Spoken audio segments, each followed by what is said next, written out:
जिस रियासत में इंसाफ दिलवाने वाले भी गुंडागर्दी पर उतर आए तो उस रियासत का फिर खुदा ही हाफिज है। मगर काला कोट पहनने के बाद आप पर क्या जिम्मेदारियां आयद होती हैं, उसका एहसास शायद इन वकील साहब को नहीं रहा। इसीलिए ये अखलाकियात बिल्कुल भूल गए और अपने धरने की खातिर ये लोगों का कैसे रास्ता रोक रहे हैं, आप इस वीडियो में देख सकते हैं। आप देख सकते हैं कि कैसे ये वकील साहब इस गाड़ी को मारने के लिए दौड़े, मगर गाड़ी तो चली गई, लेकिन उसके बाद आने वाला ये मोटरसाइकिल वाला इसको कैसे थप्पड़ मारा, और वो भी इसके बाल बच्चों के साथ। यकीनन ये एक शर्म का मुकाम है और खुसूसी तौर पे वकला बरादरी को खुद चाहिए कि वो अपनी खुद एहतसाबी करें। आप एक दफा फिर मुलाहिजा फरमाइए कि कैसे इन्होंने इस आदमी पर हाथ चलाया सिर्फ इसलिए क्योंकि ये इनका एहतजाज तोड़ रहा था। हमारी इन वकील साहब से गुजारिश है कि हुजूर वाला एहतजाज करने के और भी बहुत से तरीके हैं।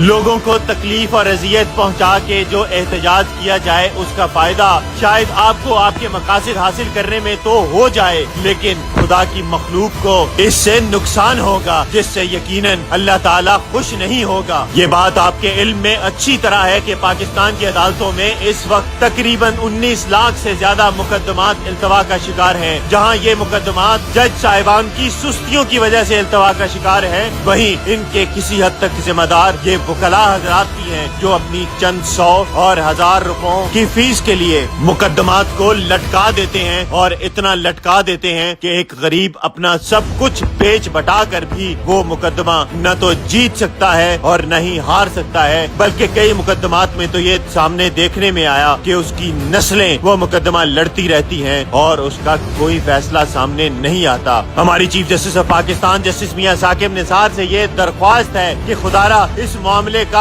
आज खुद नोटिस लें और अपने वकला के ये पावर करवाएं कि वो रियासत के कवानीन का एहतराम करें और गुंडागर्दी से बाज रहें। और जरा एक लम्हे के लिए सोचें कि एक दिन उसी परवरदिगार की तरफ इन वकला ने भी लौट कर जाना है जिस परवरदिगार के पास इन गरीबों और मस्कीनों ने जाना है। और अगर महशर के उस दिन इन गरीबों ने इन वकला को माफ न किया तो फिर ये वकला उस दिन क्या करेंगे, किसके पास जाएंगे? तब इनके पास पछतावे के अलावा शायद कोई रास्ता बाकी नहीं होगा। लिहाजा हमारी वकला हजरात से भी गुजारिश है कि खुदा के लिए सब्र और तहम्मुल से काम ले। आप पढ़े लिखे हैं और पढ़े लिखे होने का सबूत भी दें।